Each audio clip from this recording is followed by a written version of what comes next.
la hermana de Bill escribió: «Están golpeando a mamá» en su última carta.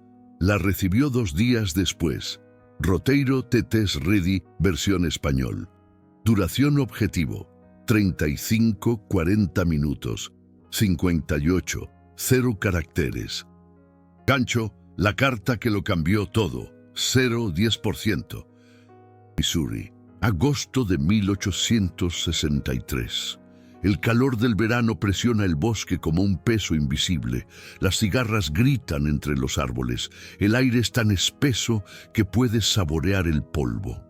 En lo profundo de estos bosques, escondido de las patrullas de la Unión, un campamento guerrillero descansa en un silencio inquieto. 30 hombres, quizás más, duermen durante el día y cabalgan de noche. Son los perseguidos. Los hombres que libran una guerra sin uniformes, sin reglas, sin piedad. Un jinete se acerca entre la maleza. Su caballo está empapado de sudor. Ha cabalgado sin descanso durante 2 días, llevando algo en su alforja. Algo que cambiará la historia. William Anderson está sentado junto a un fuego moribundo, limpiando su revólver. Tiene 23 años, alto. Cabello oscuro cayendo más allá de sus hombros, ojos que ya han visto demasiada muerte. Los otros hombres lo evitan cuando se pone así, cuando sus manos se mueven sobre sus armas con esa intensidad concentrada, cuando su mandíbula está apretada de esa manera particular. Bill Anderson ha matado hombres, muchos hombres, soldados de la Unión, Jayhawkers, cualquiera que vista de azul o cabalgue con quienes lo hacen. La guerra lo ha endurecido, pero todavía hay algo humano detrás de esos ojos, un destello del hombre que solía ser. Ese destello está a punto de apagarse. El jinete desmonta, sus piernas tiemblan de agotamiento. No dice una palabra al principio, solo mete la mano en su alforja y saca un papel doblado. El campamento queda en silencio. Hasta las cigarras parecen pausar. Todos saben lo que significan las cartas en esta guerra. Las cartas traen noticias, y las noticias rara vez son buenas. Bill toma el papel de la mano del jinete. Es delgado, gastado por el viaje, arrugado en el medio donde fue doblado, y ahí en la esquina una mancha oscura. Bill no sabe qué es esa mancha. Todavía no. Lo descubrirá. Y cuando lo haga, algo dentro de él se romperá para siempre. Desdobla el papel con cuidado. La letra es familiar. La reconocería en cualquier lugar. Pertenece a su hermana menor, Josephine, 14 años. Su favorita, la que solía seguirlo por la granja como una sombra, la que se reía de todos sus chistes, la que lloró cuando él se fue a unirse a los guerrilleros. Las primeras palabras lo golpean como una bala en el pecho. Querido hermano, están golpeando a mamá. Bill lee esas palabras de nuevo, luego una tercera vez. Sus manos comienzan a temblar. Los hombres a su alrededor lo notan. Intercambian miradas. Nunca han visto las manos de Bill Anderson temblar antes, ni cuando la caballería de la Unión atacó su campamento, ni cuando recibió una bala en el hombro y siguió peleando. Nunca. Pero ahora sus manos tiemblan tanto que el papel cruje como hojas en una tormenta. Lo que Bill no sabe, mientras está sentado leyendo las palabras desesperadas de su hermana, es que Josephine ya está muerta. Murió hace 2 días. La carta que sostiene fue escrita por un fantasma. Un fantasma de 14 años, con dedos manchados de carbón y lágrimas en los ojos. Y lo que esa carta contiene transformará a William Anderson en algo completamente diferente. Algo que el ejército de la Unión llegará a temer por encima de todo lo demás. Algo que perseguirá las pesadillas de los soldados durante generaciones. Lo llamarán Bloody Bill. Bill el Sangriento. Esta no es una historia sobre la guerra. No realmente. Esta es una historia sobre lo que sucede cuando un hombre recibe una carta de su hermana muerta, describiendo torturas que no pudo evitar. Este es el origen del guerrillero más temido que Missouri jamás produjo. Este es el momento en que el amor de un hermano se agrió en algo oscuro, terrible e imparable, y comienza con 4 palabras. Están golpeando a mamá. Recuerda esas palabras. Las escucharás de nuevo antes de que esta historia termine. Y cuando lo hagas, entenderás por qué Bill Anderson se convirtió en lo que se convirtió. Pero primero, déjame contarte sobre la guerra que hizo posible esta carta. Déjame contarte sobre Missouri en 1863. Déjame contarte sobre el infierno que creó a Bloody Bill. Contexto. La guerra civil en Missouri, 10-25%. Para entender en qué estaba a punto de convertirse Bill Anderson, primero debes entender Missouri en 1863. Y para entender Missouri en 1863, debes olvidar todo lo que crees saber sobre la guerra civil. Esta no era la guerra que aprendiste en la escuela. No había grandes batallas aquí, no había líneas ordenadas de azul y gris enfrentándose en campos abiertos, no había generales a caballo dando discursos antes de la carga, no había banderas ondeando en formación. Missouri era diferente, Missouri era personal, Missouri era vecino contra vecino, hermano contra hermano, hijos matando a los hombres que los habían bautizado de niños, padres enterrando a los muchachos que habían jugado con sus propios hijos. El estado se encontraba en la frontera entre el norte y el sur. Era oficialmente territorio de la Unión. El gobernador había jurado lealtad a Lincoln. Las tropas de la Unión ocupaban las ciudades. Las banderas azules ondeaban sobre los tribunales. Pero el pueblo estaba dividido. Casi la mitad de las familias de Missouri poseían esclavos o apoyaban la causa confederada. Tenían parientes en los estados del sur. Compartían los mismos valores, la misma cultura, la misma forma de vida. Y cuando llegó la guerra, no simplemente aceptaron el gobierno de la Unión, lucharon en las sombras, en los bosques, en la noche. De un lado, las fuerzas de la Unión y su milicia irregular llamada los Jayhawkers. Estos eran hombres de Kansas, en su mayoría. Habían estado peleando con los esclavistas de Missouri durante años antes de que empezara la guerra civil. Lo llamaban Kansas Sangrante. Ambos bandos hacían incursiones a través de la frontera, quemando granjas, matando colonos, robando propiedades. La guerra solo les dio una excusa para seguir haciendo lo que siempre habían hecho.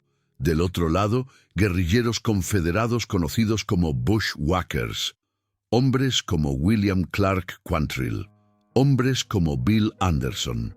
No respondían a ningún general en Richmond. No llevaban uniformes, no seguían las reglas de la guerra convencional. Eran partisanos, irregulares, terroristas. Los llamaba la Unión. Patriotas, decía la Confederación. Los Bushwhackers tenían su propio código. Llevaban ropa de civil con la camisa guerrillera, una prenda suelta cubierta de bolsillos para llevar munición extra. Se dejaban el cabello largo, llevaban múltiples revólveres porque recargar tomaba demasiado tiempo en combate cercano. Un Bushwhacker podía entrar en batalla con 4, 5, hasta 6 pistolas metidas en su cinturón y botas. Atacaban sin previo aviso, golpeaban convoyes, patrullas, trenes de suministros, mataban soldados de la Unión donde los encontraran, y luego desaparecían en los bosques, en las granjas de familias simpatizantes, en los campamentos ocultos, dispersos por el desierto de Missouri. La Unión no podía atraparlos. Por cada Bushwhacker que mataban, 2 más parecían tomar su lugar. Los guerrilleros conocían la tierra, habían crecido en estos bosques, podían desaparecer en el monte como humo, así que la Unión probó una estrategia diferente. Si no puedes atrapar a los hombres, atrapa a sus familias. En agosto de 1863, el general de la Unión Thomas Ewing Jr. emitió una orden que cambiaría todo. Orden General número 10. Declaraba que cualquier familia sospechosa de apoyar a los guerrilleros sería arrestada y retenida como prisionera. No los hombres, las mujeres, las madres, las hermanas, las hijas, las esposas. La lógica era simple pero cruel. No puedes atrapar guerrilleros en los bosques, pero puedes atrapar a sus familias en sus casas. Sabes dónde viven, conoces sus nombres, tienes listas. Y si retienes a las familias como rehenes, quizás los guerrilleros se rendirán, quizás dejarán de pelear para salvar a las mujeres que aman. Era castigo colectivo, era barbarie disfrazada de necesidad militar, y era exactamente el tipo de error que convierte a enemigos ordinarios en fanáticos. Cuando Josephine escribió su carta a Bill, estaba describiendo la orden número 10 en acción. Ella era una de las mujeres arrestadas, también lo era su madre Marta, también su hermana Mary, también docenas de otras mujeres cuyo único crimen era estar emparentadas con hombres que peleaban por la Confederación. Las sacaron de sus casas a punta de pistola, les dieron minutos para empacar una sola bolsa, las cargaron en carretas como ganado y las transportaron a Kansas City, a un edificio que nunca fue diseñado para retener prisioneros. La estructura se encontraba en Grand Avenue, 3 pisos de altura, construida como propiedad comercial años antes. El edificio era viejo, sus cimientos eran débiles. Ingenieros de la Unión, en realidad, lo habían inspeccionado antes de que llegaran las mujeres. Presentaron un informe. Advirtieron que la estructura era inestable. Dijeron que no debía usarse para este propósito, pero el general Ewing necesitaba un lugar donde poner a las mujeres. Kansas City se estaba quedando sin espacio. Los otros edificios estaban llenos, y este estaba disponible. Así que las advertencias de los ingenieros fueron ignoradas. Las mujeres fueron amontonadas en los pisos superiores. 30 de ellas, 40. Los números variaban según la fuente. Dormían en el suelo, tenían mínima comida, mínima agua, mínimo de todo. Las hermanas Anderson estaban entre ellas. Martha Anderson, la madre, una mujer de 40 y tantos años que ya había perdido a su esposo por la violencia de la Unión. Ahora era una prisionera, sospechosa de ayudar a su hijo guerrillero. Mary Anderson, la hermana mayor, 17 años. Callada, reservada, intentaba mantener unida a la familia después de que murió su padre, y Josephine, la más joven, 14 años, demasiado joven para entender lo que estaba pasando, suficientemente mayor para estar aterrorizada. El edificio crujía por las noches. Las mujeres podían escucharlo, podían sentir el suelo moviéndose debajo de ellas. Algunas hablaban de ello en susurros. Algo está mal con este lugar. Las paredes no están rectas. Los cimientos se están moviendo.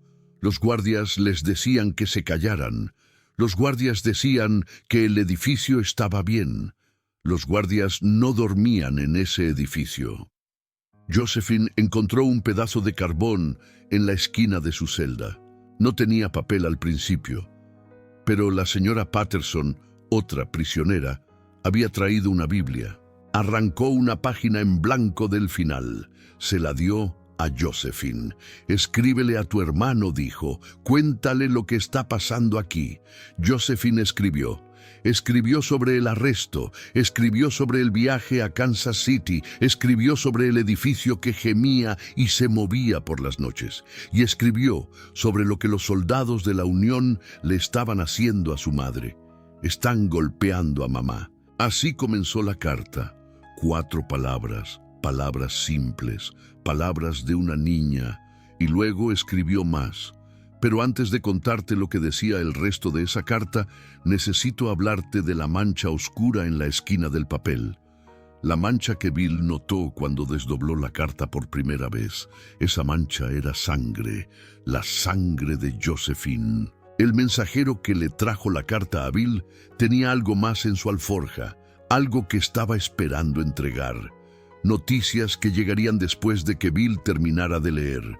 Noticias sobre lo que pasó con ese edificio inestable en Kansas City. Noticias que explicarían la sangre, pero llegaremos a eso. Primero necesitas entender quién era Josephine Anderson y lo que ella significaba para su hermano. Historia de fondo. La familia Anderson. 25-40%. La familia Anderson no siempre estuvo dividida por la guerra. Antes de 1861, antes de que empezaran a disparar las armas, antes de que todo se derrumbara, eran solo una familia. Gente común tratando de hacer una vida en la frontera. William Anderson, padre, llegó a Kansas en la década de 1850. Era un granjero de Kentucky. Tenía una esposa llamada Martha y una creciente camada de hijos. Se establecieron cerca de Council Grove. Construyeron una pequeña granja. Empezaron a plantar cultivos. La vida era dura pero buena. La tierra era fértil. El clima era tolerable. Los niños crecían fuertes. William Jr., a quien todos llamaban Bill, fue el primer hijo. Nacido en 1840, creció rápido en la frontera. Para cuando tenía 10 años, podía montar un caballo tan bien como cualquier hombre. A los 15, podía disparar con suficiente precisión para poner comida en la mesa. Tenía el cabello oscuro de su padre y los ojos agudos de su madre. Pero fue la hija menor quien capturó el corazón de Bill. Josephine llegó al mundo en 1849. Fue un regalo inesperado. Martha ya estaba en sus 30, pasada la edad en que la mayoría de las mujeres de frontera tenían su último hijo. Pero ahí estaba ella, de todos modos, una cosa pequeña y perfecta con el cabello oscuro de su hermano y la barbilla testaruda de su madre. Bill tenía 9 años cuando nació Josephine. Suficientemente mayor para ayudar en la granja, suficientemente mayor para tener sus propias tareas y responsabilidades. Pero hacía tiempo para su hermanita. Él era quien mecía su cuna cuando lloraba por las noches. Él era quien le enseñó a caminar, sosteniendo sus manitas mientras daba sus primeros pasos tambaleantes por el suelo de la cabaña. Él era quien la cargaba sobre sus hombros por los campos, señalando los pájaros y las mariposas y las flores silvestres que crecían junto al arroyo. A medida que Josephine crecía, el vínculo entre ellos solo se fortalecía. Ella lo seguía a todas partes. Cuando Bill iba a cazar, Josephine quería ir. Cuando Bill iba a pescar, Josephine quería ir. Cuando Bill se sentaba en el porche a limpiar su rifle, Josephine se sentaba junto a él, observando, haciendo preguntas, aprendiendo. Los otros niños la molestaban por eso. La llamaban la sombra de Bill. Decían que era más niño que niña, siempre corriendo en la tierra, siempre queriendo hacer lo que hacía su hermano. A Josephine no le importaba. Bill era su héroe. Bill podía hacer cualquier cosa. Bill siempre la protegería. Ella guardaba cada carta que él le escribía. Incluso de niña pequeña las coleccionaba. Las guardaba en una caja de madera debajo de su cama. A veces, por las noches, las sacaba y las leía a la luz de las velas. Incluso las cartas que solo decían cosas como: «Querida Josie, espero que estés bien, volveré pronto a casa». Prensaba las flores silvestres que él le daba entre las páginas de su Biblia. Años después, cuando todo lo demás se había ido, esas flores seguían ahí, secas y descoloridas, pero preservadas. Cuando Bill tenía 18 años y Josephine 9, algo sucedió que presagió lo que vendría. Estaban jugando junto al arroyo. Bill le estaba enseñando a Josephine a hacer saltar piedras sobre el agua. Ella no era muy buena todavía. Sus lanzamientos seguían salpicando en lugar de saltar.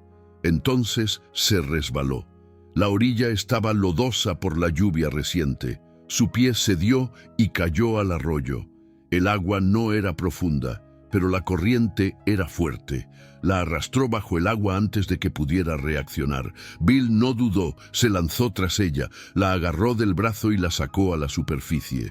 La arrastró a la orilla y la sostuvo mientras tosía agua. «Te tengo», seguía diciendo. «Te tengo, Josie, te tengo».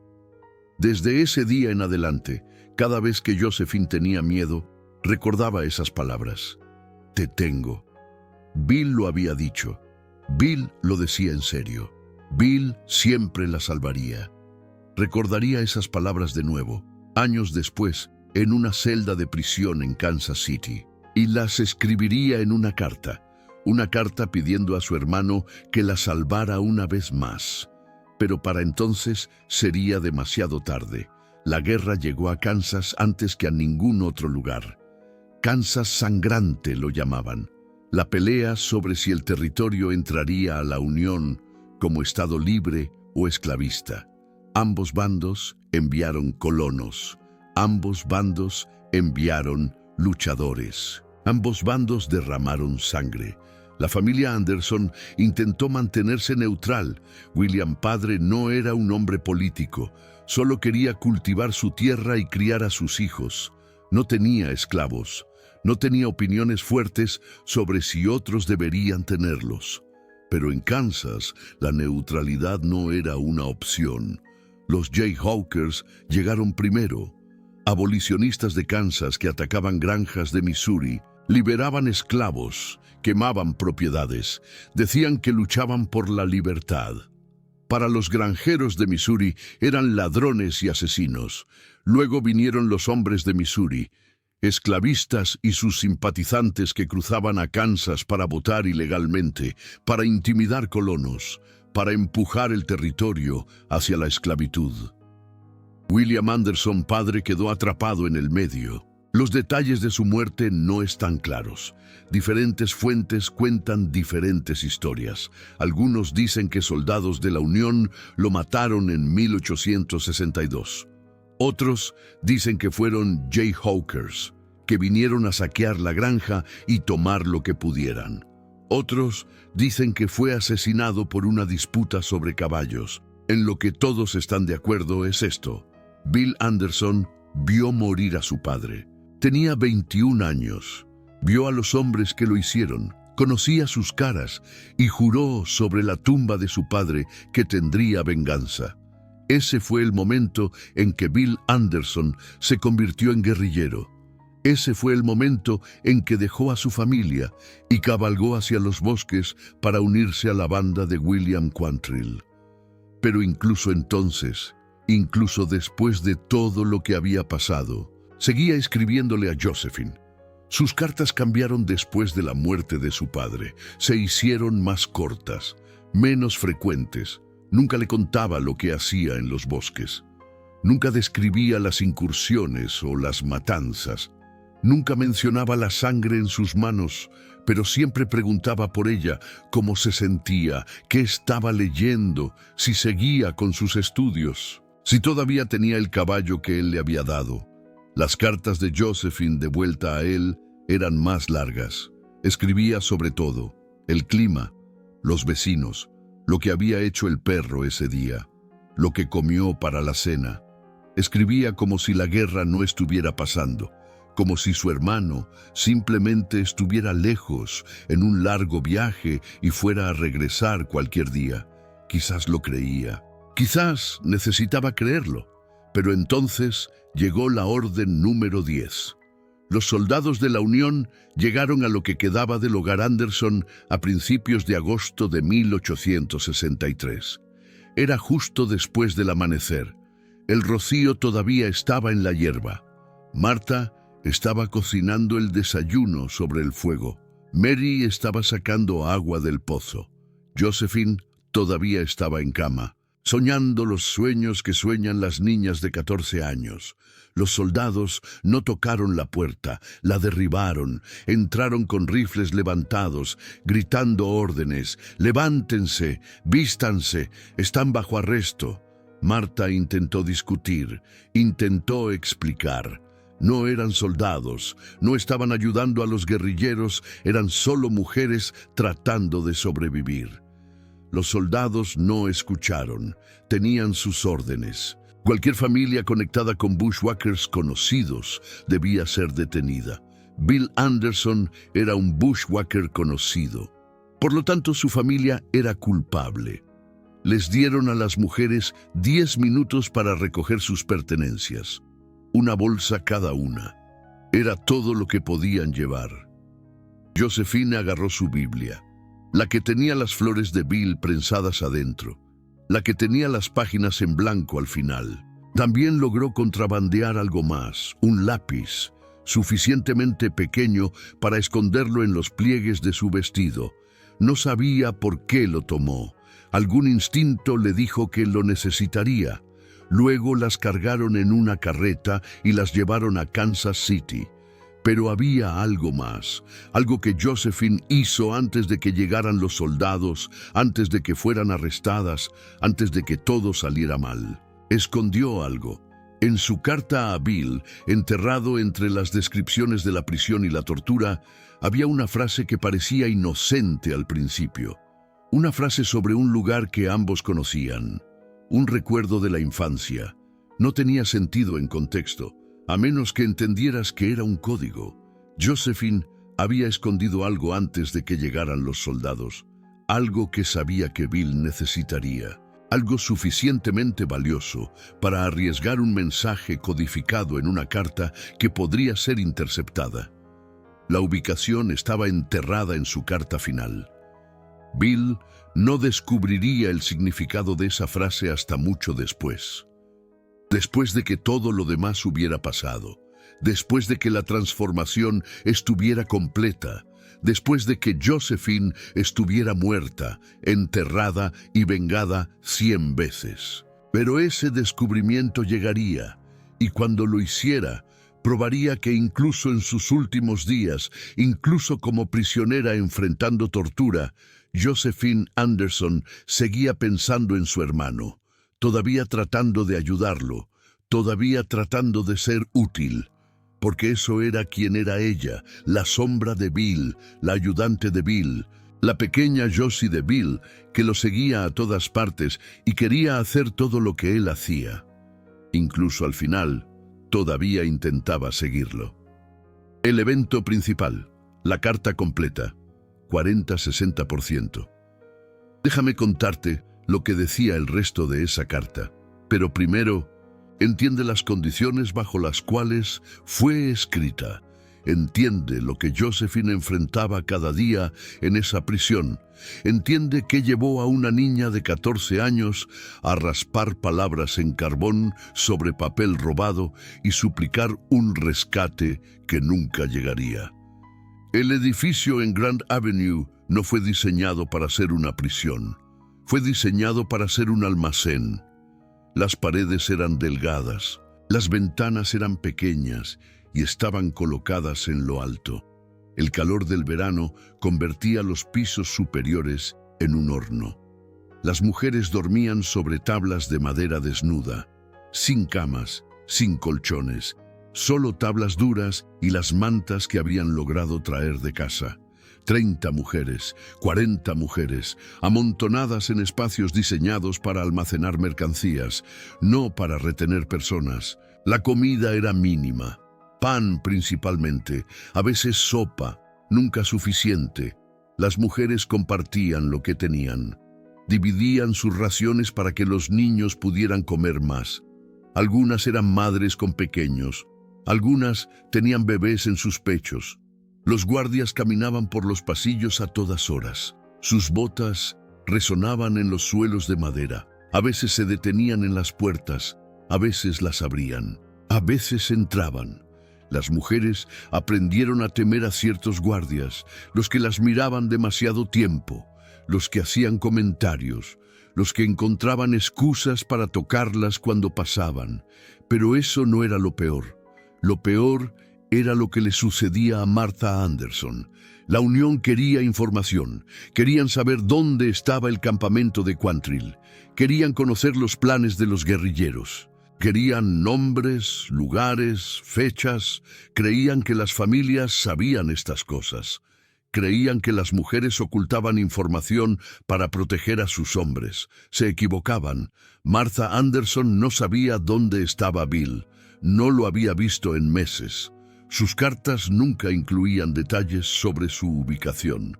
Él era demasiado cuidadoso para eso, pero los interrogadores no le creían. Cada mañana, 2 soldados venían a la celda donde retenían a las mujeres Anderson. Tomaban a Marta y la llevaban abajo, a una habitación en la planta baja, una habitación con una sola silla en el medio y sin ventanas. Josephine podía escuchar lo que pasaba en esa habitación. Las paredes eran delgadas, recuerda, y el sonido viaja. Podía escuchar las preguntas. ¿Dónde está tu hijo? ¿Dónde está Quantrill? ¿Dónde están los campamentos? Podía escuchar la voz de su madre. No lo sé, no lo sé, por favor, no lo sé. Podía escuchar los sonidos que venían después, los sonidos de puños golpeando carne, los sonidos de su madre gritando, cada día, por días, semanas. Y entonces los interrogadores probaron algo nuevo. Si golpear a Marta no la hacía hablar, quizás ver sufrir a su hija lo haría. Empezaron a llevar a Josephine a la sala de interrogación, no para golpearla, no al principio, solo para hacerla mirar. La sentaban en una esquina, le decían que mantuviera los ojos abiertos, le decían que si miraba hacia otro lado, también la lastimarían a ella. Y entonces se ponían a trabajar en su madre. Josephine miraba. ¿Qué opción tenía? Una niña de 14 años en una habitación llena de hombres armados. Miraba cómo golpeaban a su madre, miraba cómo la tiraban al suelo, miraba cómo la arrastraban de vuelta a la silla y empezaban de nuevo. Miraba hasta que no podía mirar más, hasta que su mente se iba a otro lugar, hasta que aprendió a dejar su cuerpo atrás y flotar hacia un lugar donde nada de esto estaba pasando. Y entonces, después de que terminaba la sesión, los soldados le daban papel y un lápiz. Le decían que le escribiera a su hermano. Le decían que describiera lo que había visto. Le decían que si no lo hacía, mañana sería peor. Esa era la carta que Bill estaba leyendo. Una carta escrita bajo coacción, una carta dictada por torturadores, una carta diseñada para quebrarlo. Pero también era algo más. Porque Josephine era inteligente, más inteligente que los soldados que la miraban escribir, siguió sus instrucciones. Describió la tortura, suplicó a su hermano que viniera, pero también incluyó otras cosas, cosas que los soldados no entendieron. El mensaje codificado sobre el objeto escondido, referencias a recuerdos de la infancia que solo Bill reconocería. Pequeñas señales de que todavía era ella misma, todavía pensando, todavía peleando a su manera. Los soldados leyeron la carta antes de enviarla, no vieron nada sospechoso, solo una niña asustada suplicando rescate. Perfecto, exactamente lo que querían. La dejaron ir. La letra de Josephine cambió a medida que la carta avanzaba. Los primeros párrafos eran ordenados, cuidadosos, casi formales, las palabras que los soldados le hicieron escribir. Pero a medida que continuaba, las letras se hacían más pequeñas, más apretadas. Estas eran sus propias palabras ahora, las cosas que agregó después de que los soldados perdieron interés. Escribió sobre el edificio donde las retenían, 3 pisos de altura, las mujeres en los pisos superiores, guardias en cada puerta. Las ventanas estaban clavadas. El calor del verano era insoportable. No había brisa, no había alivio. Escribió sobre las otras prisioneras, mujeres que nunca había conocido antes, pero que se habían convertido en su familia en cautiverio. La señora Patterson, que le dio el papel de la Biblia. La señora Mandy, cuyo esposo cabalgaba con Quantrill, la señora McCorkle, que tenía 3 hijos con ella en la celda. Compartían la poca comida que tenían. Rezaban juntas por las noches, se contaban historias para pasar el tiempo. Escribió sobre los sonidos, el crujir del edificio por las noches, los pasos de los guardias arriba y abajo, el llanto de los niños que habían sido llevados con sus madres, el edificio gimiendo como si estuviera enfermo. la forma en que el piso se movía cuando demasiada gente caminaba sobre él a la vez. Escribió sobre el miedo. Intento ser valiente, hermano. Intento ser como tú, pero por las noches, cuando todos duermen, tengo tanto miedo. No sé qué nos van a hacer. No sé si alguna vez saldremos de este lugar. Escucho al edificio hablando por las noches. Suena como si estuviera enfermo, como si se estuviera muriendo. Las otras mujeres también lo escuchan. Intentamos no pensar en lo que significa. Y entonces escribió sobre la carta misma. Estoy escribiendo esto con carbón, hermano. Nos quitaron la tinta. Nos quitaron los lápices después de que escribí la primera parte. Encontré este pedazo de carbón en la esquina de mi celda. Estoy escribiendo en papel arrancado de la Biblia de la señora Patterson. Ella dijo que estaba bien. Dijo que Dios entendería. Espero que sí. Espero que tú también entiendas. La carta que Bill estaba leyendo fue escrita con carbón, por eso algunas palabras estaban borrosas, por eso partes eran difíciles de leer. Su hermana de 14 años había raspado madera quemada sobre papel sagrado para enviarle un mensaje. Y la mancha en la esquina.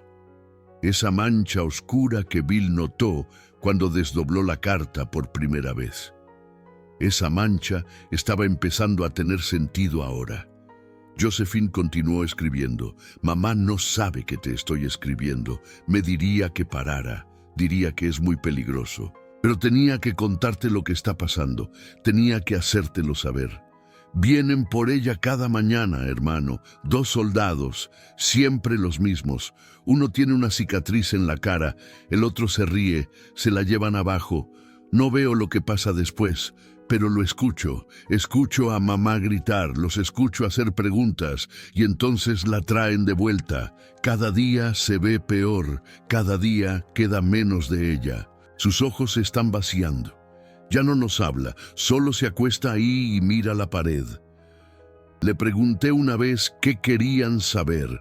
Dijo que querían saber dónde estabas tú, dónde estaba el campamento de Quantrill. Dijo que les dijo que no sabía, dijo que era la verdad, pero no le creen, piensan que todas somos mentirosas.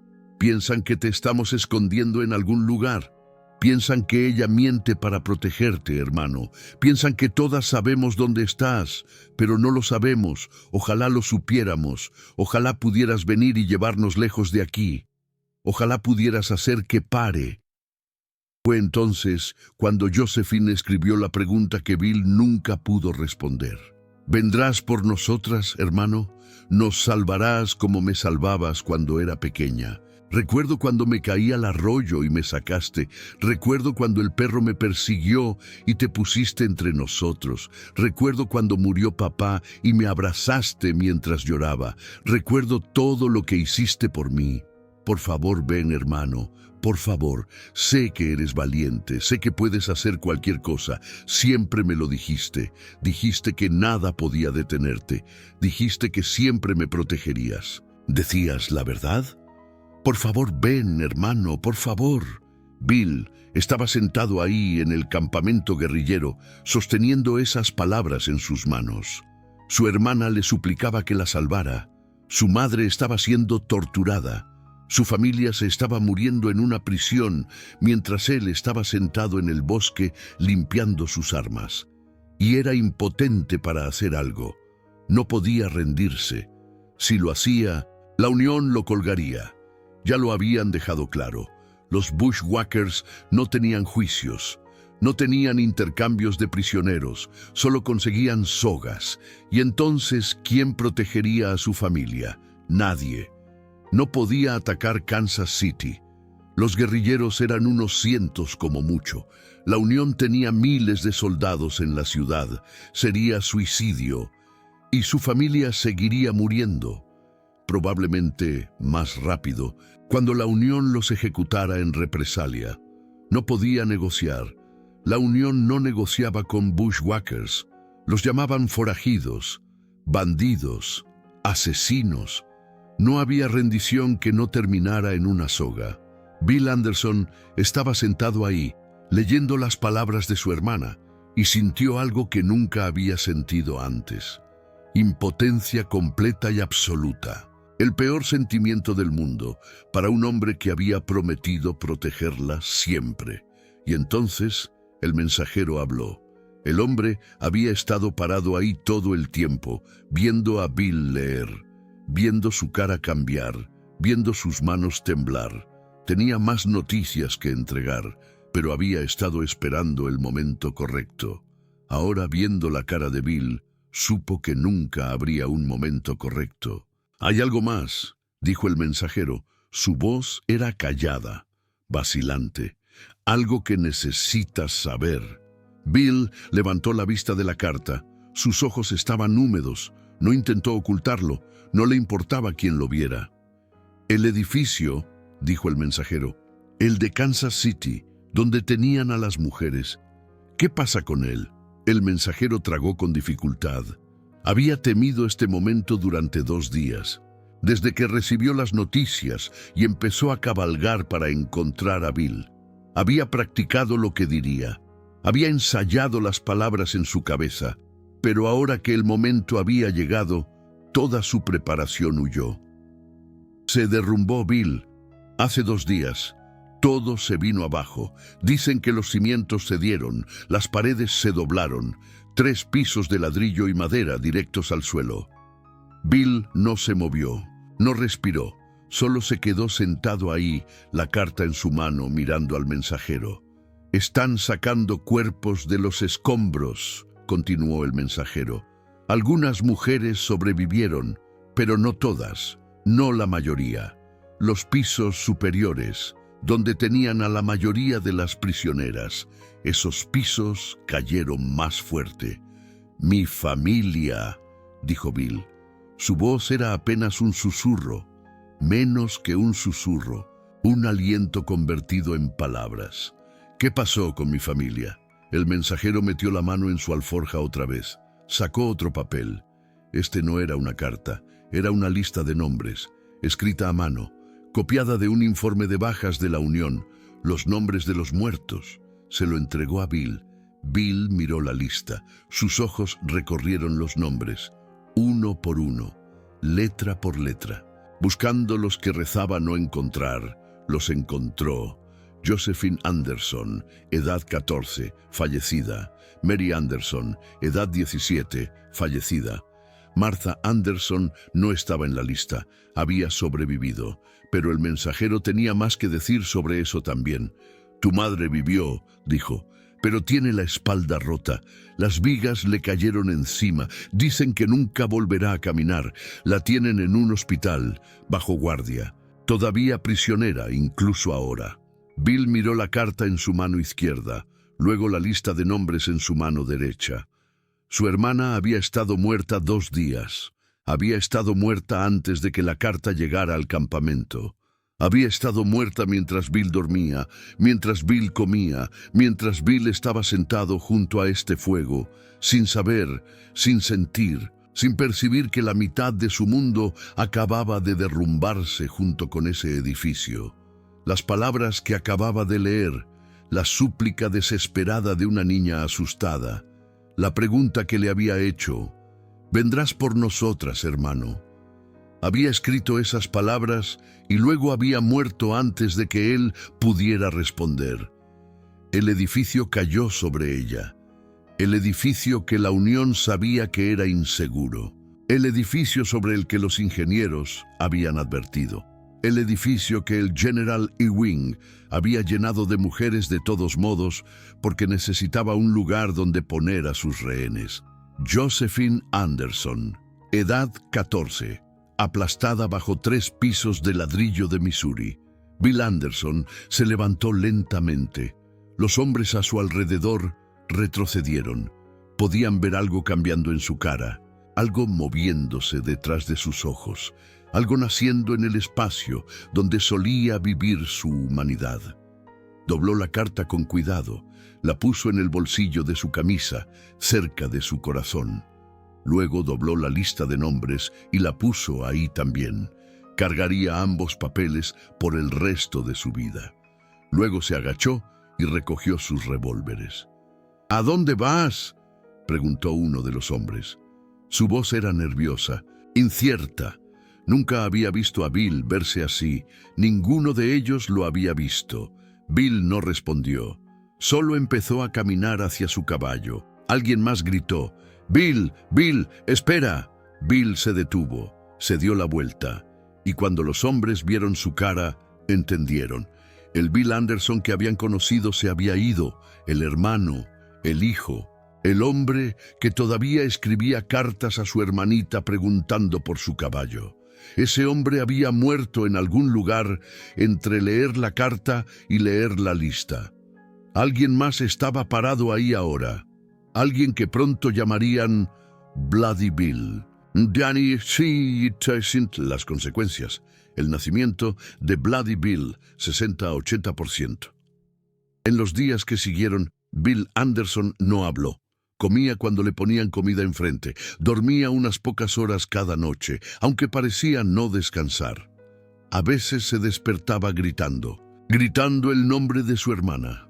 Los otros guerrilleros aprendieron a mantener distancia cuando eso pasaba, pero mayormente solo se sentaba solo, leyendo esa carta una y otra vez. Las palabras de carbón ya empezaban a borrarse de tanto manosearla, pero no importaba. Bill había memorizado cada línea, podía recitar todo de memoria, palabra por palabra, pausa por pausa. Los otros guerrilleros lo miraban con una mezcla de preocupación y miedo. Habían visto hombres quebrarse antes. La guerra le hacía eso a la gente, los destrozaba, los dejaba vacíos e inútiles y esperando morir. Pero Bill no se estaba quebrando, no de esa manera, se estaba transformando. Algo se estaba endureciendo dentro de él. Algo se estaba cristalizando alrededor de esa carta como hielo, formándose alrededor de una piedra. Cualquier capacidad de misericordia que una vez poseyó estaba siendo congelada. Cualquier compasión, cualquier humanidad. Lo que quedó atrás fue otra cosa, algo más frío, algo más peligroso. Una semana después de recibir las noticias, Bill cabalgó a Kansas City, no para atacar, no todavía, no con 30 hombres contra miles, solo para ver. Cabalgó durante la noche, llegó al amanecer, encontró una colina con vista a la ciudad y se detuvo ahí, observando. Las ruinas del edificio en Grand Avenue todavía eran visibles. 3 pisos de ladrillo y madera colapsados en un montón de escombros. Los soldados de la Unión todavía estaban ahí, escarbando entre los restos. Ni siquiera habían terminado de sacar todos los cuerpos.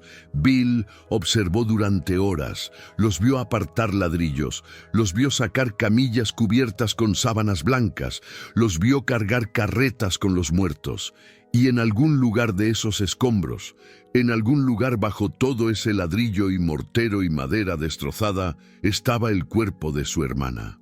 14 años, aplastada, desaparecida. La Unión lo había sabido, los ingenieros lo habían sabido, el general Ewing lo había sabido.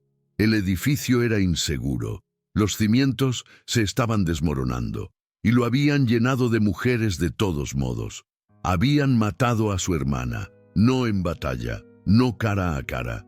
La habían matado con negligencia burocrática, la habían matado con indiferencia. La habían matado con la crueldad casual de hombres que veían a las familias confederadas como menos que humanas. Bill giró su caballo y cabalgó de regreso al campamento. Al día siguiente, reunió a los hombres. Su voz era calmada, plana, vacía de emoción. Eso era de alguna manera más aterrador que si hubiera estado gritando. «Cabalgamos hacia Lawrence», dijo. «En 3 días. Lawrence, Kansas». Cada guerrillero en Missouri conocía ese nombre. Lawrence era el corazón del territorio Jay Hawker, el pueblo que había enviado asaltantes a Missouri durante años. El pueblo donde el movimiento abolicionista era más fuerte. El pueblo donde vivía el senador Jim Lane, el hombre que había organizado algunas de las incursiones más viciosas de Kansas en Missouri. Lawrence también era el pueblo de donde venían muchos de los soldados que habían arrestado a la familia de Bill, el pueblo que había celebrado cuando el edificio colapsó y mujeres confederadas murieron. Los periódicos de la Unión en Lawrence lo habían llamado justicia, retribución divina, el castigo de Dios sobre los simpatizantes rebeldes. Ahora Bill Anderson iba a mostrarles cómo se veía realmente la retribución. Nadie discutió con él, nadie hizo preguntas.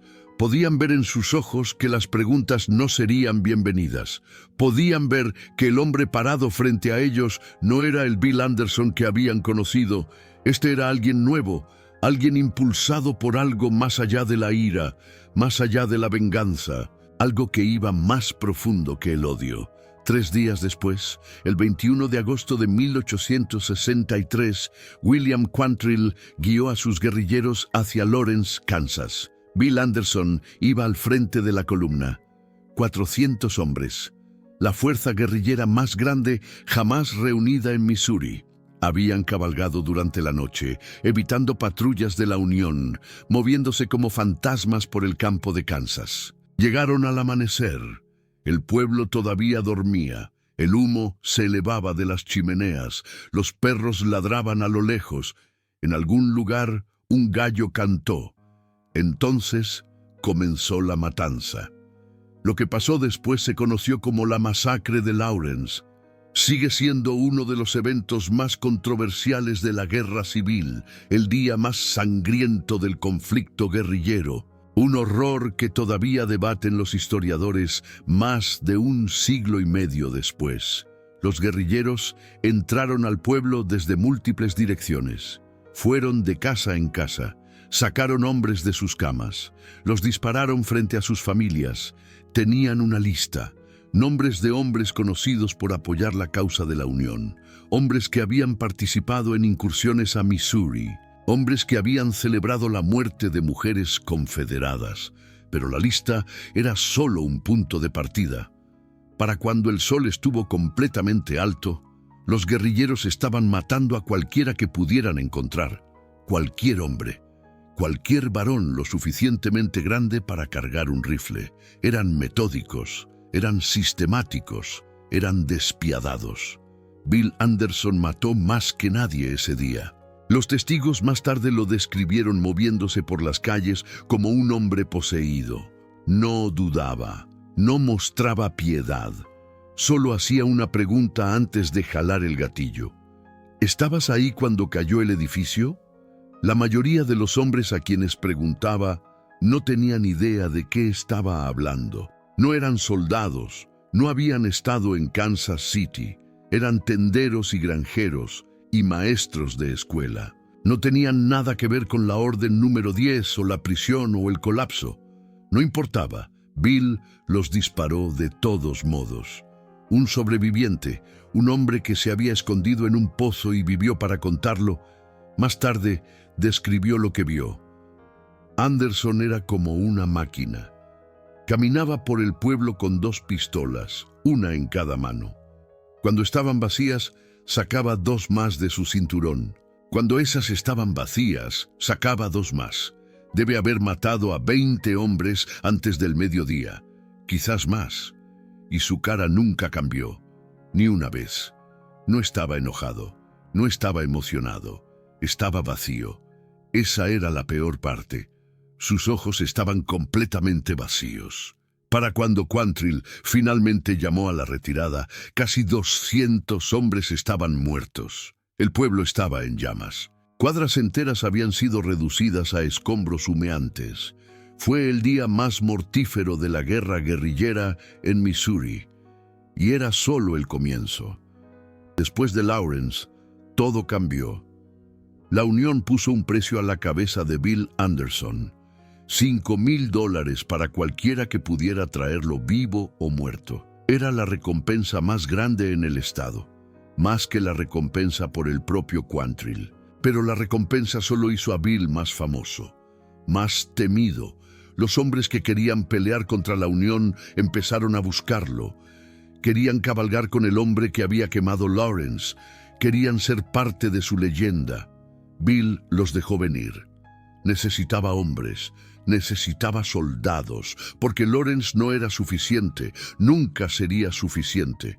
Había una deuda que pagar, y ninguna cantidad de sangre podría satisfacerla completamente. Cargaba la carta de su hermana a todas partes. La guardaba en el bolsillo de su camisa, junto a su corazón, igual que el primer día. El papel se había vuelto gastado y suave de tanto manejarlo. Las palabras de carbón empezaban a desvanecerse, pero Bill podía recitar cada línea de memoria. Ya no necesitaba verlas. Estaban grabadas en su mente, en su alma.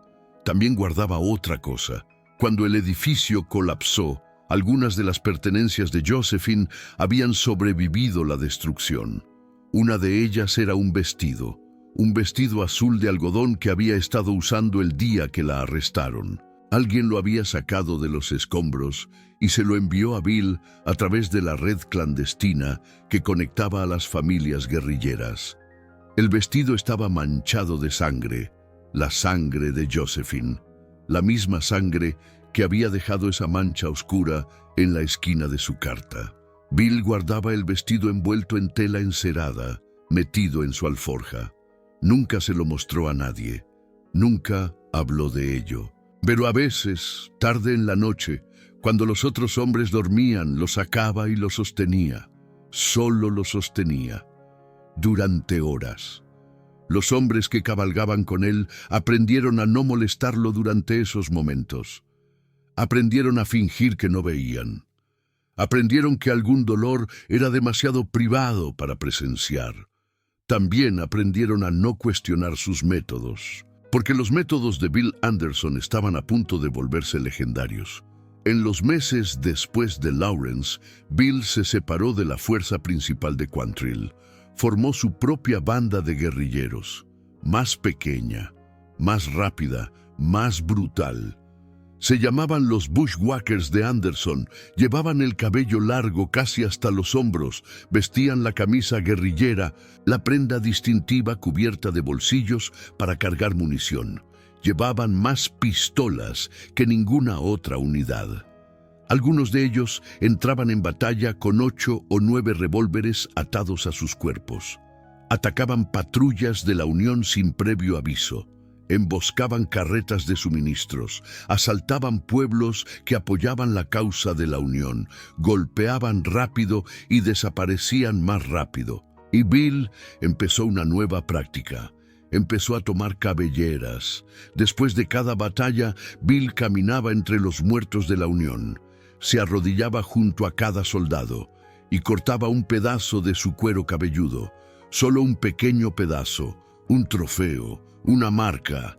Ataba las cabelleras a la brida de su caballo, una por cada muerte. La crin del caballo se convirtió en una macabra colección de carne seca y pelo enmarañado.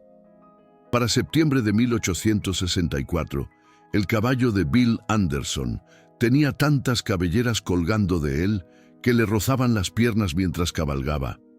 Los soldados de la Unión que lo veían venir decían que era la vista más aterradora de la guerra.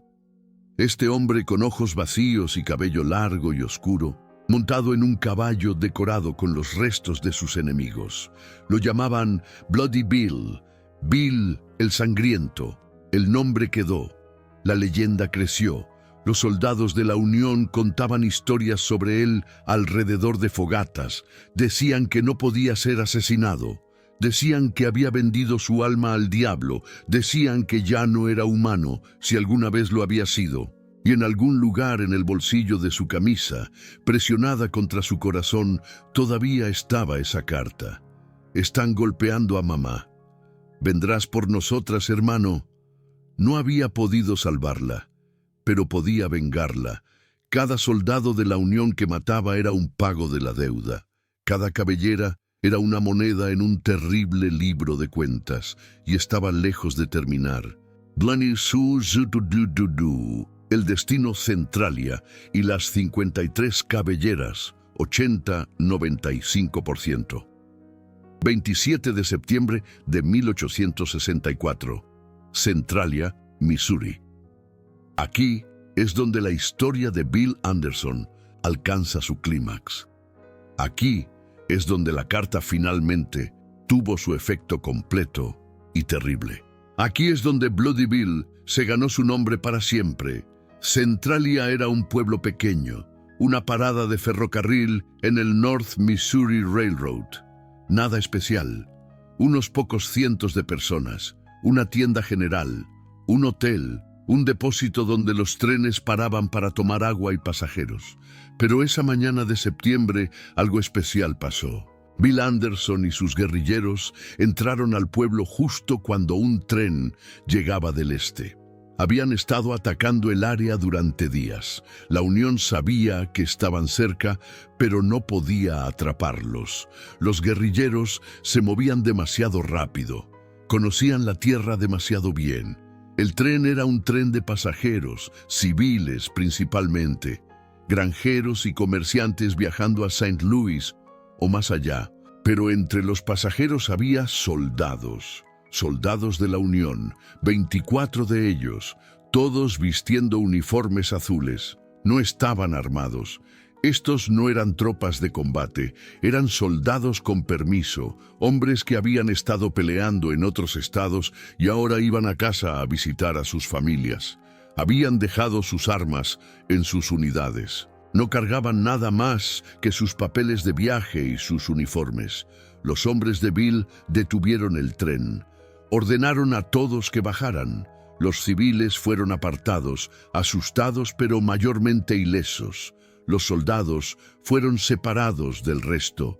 24 hombres de azul, parados bajo el sol de septiembre, desarmados y aterrados. Bill Anderson caminó por la línea, miró cada cara.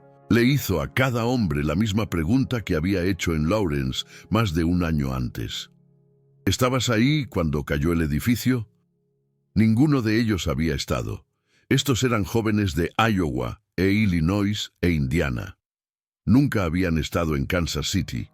Nunca habían oído de la Orden número 10. No tenían nada que ver con la familia Anderson o la prisión o el colapso. Intentaron explicar, suplicaron, rogaron. Algunos cayeron de rodillas. La cara de Bill no cambió. «Desnúdense», dijo, «quítense los uniformes». Los soldados obedecieron. ¿Qué opción tenían? Se quedaron ahí en su ropa interior, temblando a pesar del calor, esperando descubrir si vivirían o morirían. No vivieron. Bill los disparó a los 24, uno por uno, metódicamente, sin ira, sin satisfacción. Solo el estallido constante de disparos de pistola y el golpe de los cuerpos cayendo al suelo. Luego desnudó los cuerpos completamente, los dejó tirados desnudos en la calle, arreglados en una fila, sus uniformes tomados como trofeos. Los sobrevivientes de Centralia, los civiles que habían visto todo pasar, más tarde describieron la cara de Bill durante las ejecuciones. Dijeron que estaba completamente en blanco, sin ira, sin rabia, sin emoción alguna, solo vacío. El mismo vacío que aquel sobreviviente había descrito en Lawrence. El mismo vacío que había estado ahí desde el día que Bill leyó la carta de su hermana. Después de las ejecuciones, Bill y sus hombres salieron del pueblo. No fueron lejos. Sabían lo que pasaría después. La Unión enviaría soldados. La Unión siempre enviaba soldados. Y Bill quería estar ahí cuando llegaran. Contaba con ello. El mayor A.V.E. Johnson llegó a Centralia esa tarde con 150 hombres. La mayoría eran reclutas nuevos del 31º de Infantería de Missouri. Soldados verdes que nunca habían visto combate real. Habían estado estacionados cerca para deber de guarnición. Ahora los enviaban a lidiar con los guerrilleros que acababan de cometer asesinato masivo. Estaban armados con rifles Enfield de un solo tiro. Buenas armas para guerra convencional, terribles armas para combate cercano. Tomaba tiempo recargar un Enfield, 15 segundos al menos, más si tus manos temblaban. Bill Anderson tenía 80 hombres, cada uno de ellos era un guerrillero veterano. Cada uno de ellos había estado peleando de esta manera durante años. Cada uno de ellos Cargaba múltiples revólveres, pistolas de 6 tiros que podían disparar una y otra vez sin parar a recargar. El mayor Johnson cometió un error. Vio a los guerrilleros formándose en un campo fuera del pueblo. Vio que estaban superados casi 2-1. Ordenó a sus hombres que desmontaran y formaran una línea de fuego. Ese fue su segundo error. En guerra convencional, la infantería peleaba a pie. Así es como lograbas precisión, así es como mantenías disciplina, así es como los soldados profesionales eran entrenados. Pero esto no era guerra convencional. Cuando la fuerza de Johnson avanzó hacia el campo, rifles listos, Bill Anderson dio una señal. Sus hombres cargaron, 80 jinetes con revólveres, gritando el grito rebelde, cabalgando directamente hacia la línea de la Unión. Los hombres de Johnson dispararon. Una descarga, desorganizada, en pánico. La mayoría de los tiros fallaron. Algunos guerrilleros cayeron, pero la carga no se detuvo. Y entonces los soldados de la Unión intentaron recargar. 15 segundos. Era todo lo que tomaba recargar un rifle Enfield. 15 segundos que bien podrían haber sido 15 años.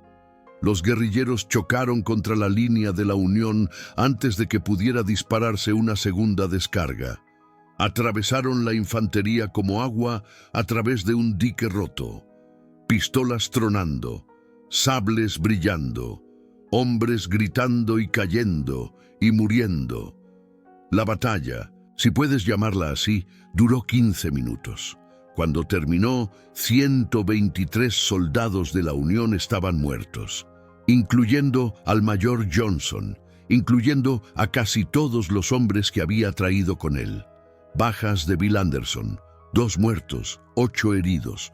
Fue la victoria más desigual de la guerra guerrillera, quizás la victoria más desigual de toda la guerra civil. Y entonces vino la parte que sellaría la leyenda de Bill Anderson para siempre. Caminó entre los cuerpos después. Se tomó su tiempo. Se arrodilló junto a cada soldado de la Unión, vivo o muerto. A los que todavía estaban vivos, los terminó con su pistola. Entonces se puso a trabajar con su cuchillo. 53 cabelleras. Ese fue el conteo cuando terminó. 53 trofeos nuevos para la brida de su caballo, añadidos a los cientos que ya había, y mientras cabalgaba lejos de Centralia, la carta todavía en su bolsillo, Bill Anderson era el hombre más temido de Missouri, quizás el hombre más temido de América.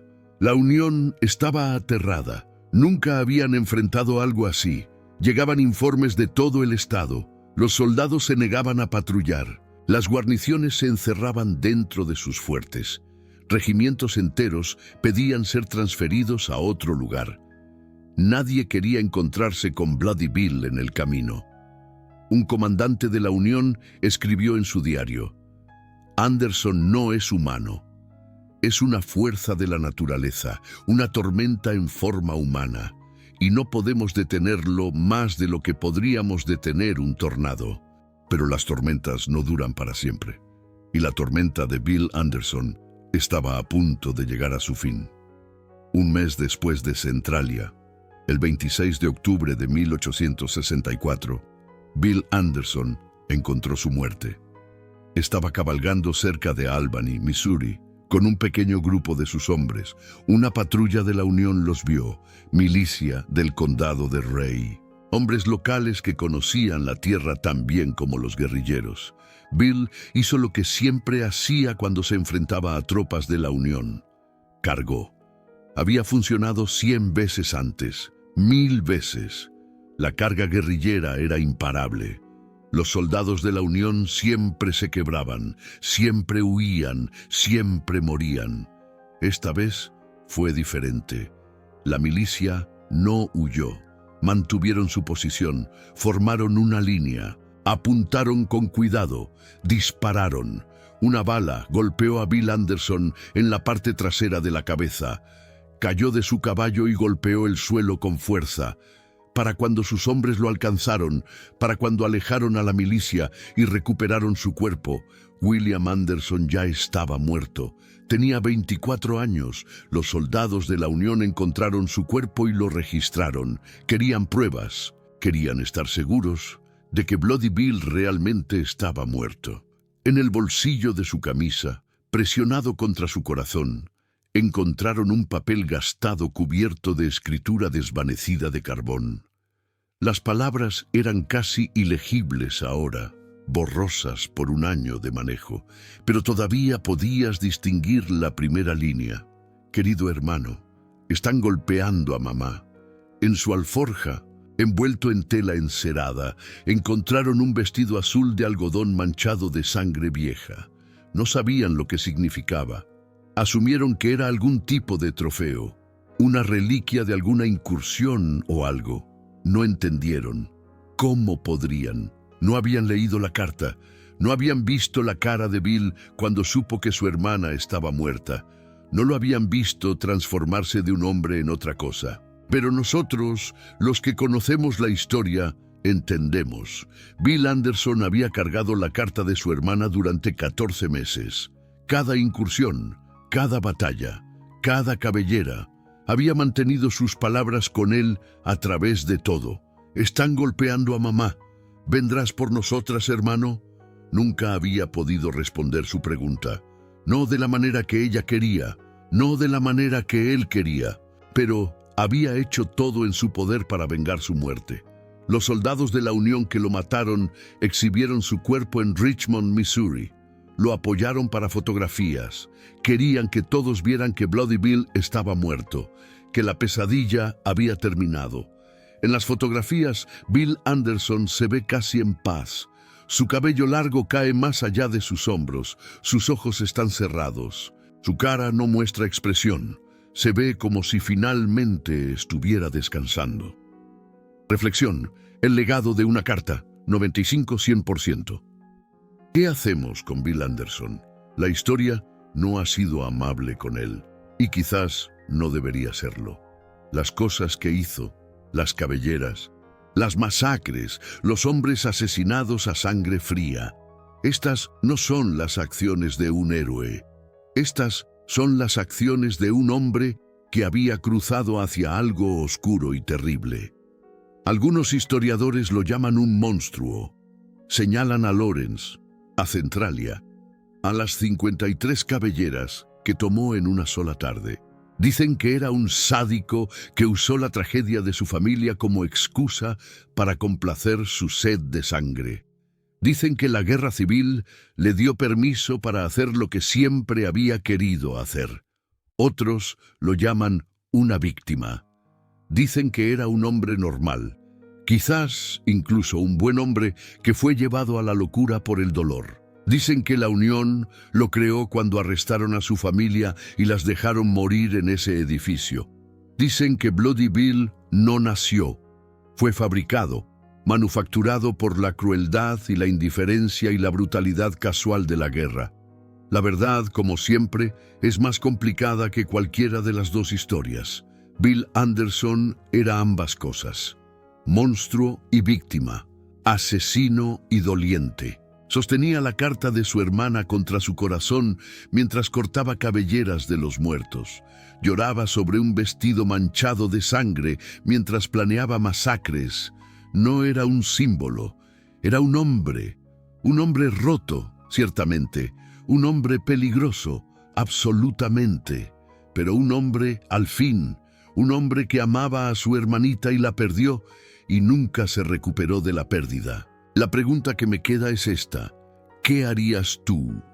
Imagina recibir una carta de tu hermanita, tiene 14 años, escribe que está viendo torturar a tu madre, describe los sonidos, el llanto, las preguntas que nunca paran, te suplica que vengas a salvarla, te pregunta si serás su protector, como siempre fuiste.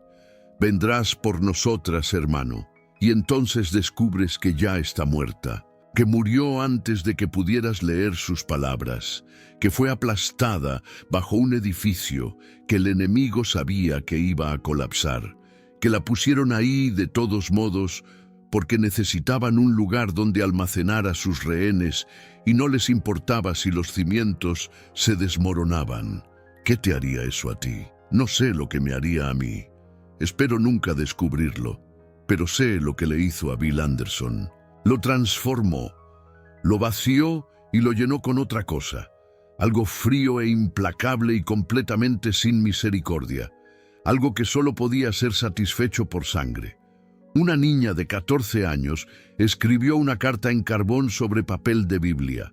Le pidió a su hermano que la salvara, y cuando él no pudo, cuando ella murió, antes de que él pudiera siquiera intentarlo, esa carta se convirtió en el documento más peligroso de Missouri, porque creó a Bloody Bill, y Bloody Bill mató más soldados de la Unión que cualquier otro individuo en el teatro occidental de la Guerra Civil.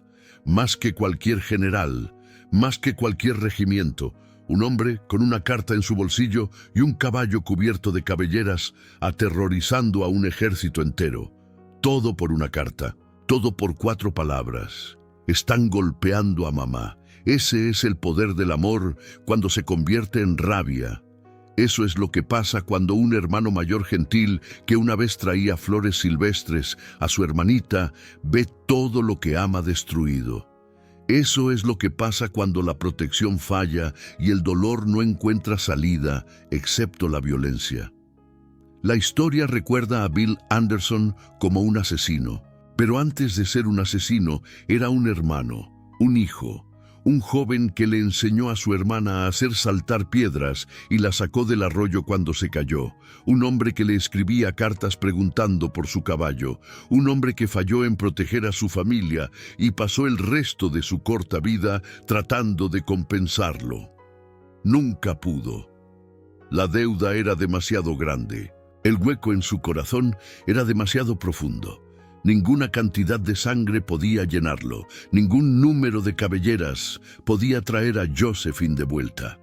Pero lo intentó. Dios lo ayude, lo intentó.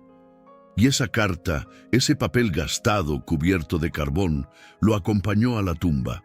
Algunos dicen que todavía está por ahí en algún lugar, preservada en un museo o una colección privada. Un pedazo de papel de Biblia con la letra de una niña, describiendo tortura, pidiendo rescate, suplicando a un hermano que hiciera lo que se supone que hacen los hermanos.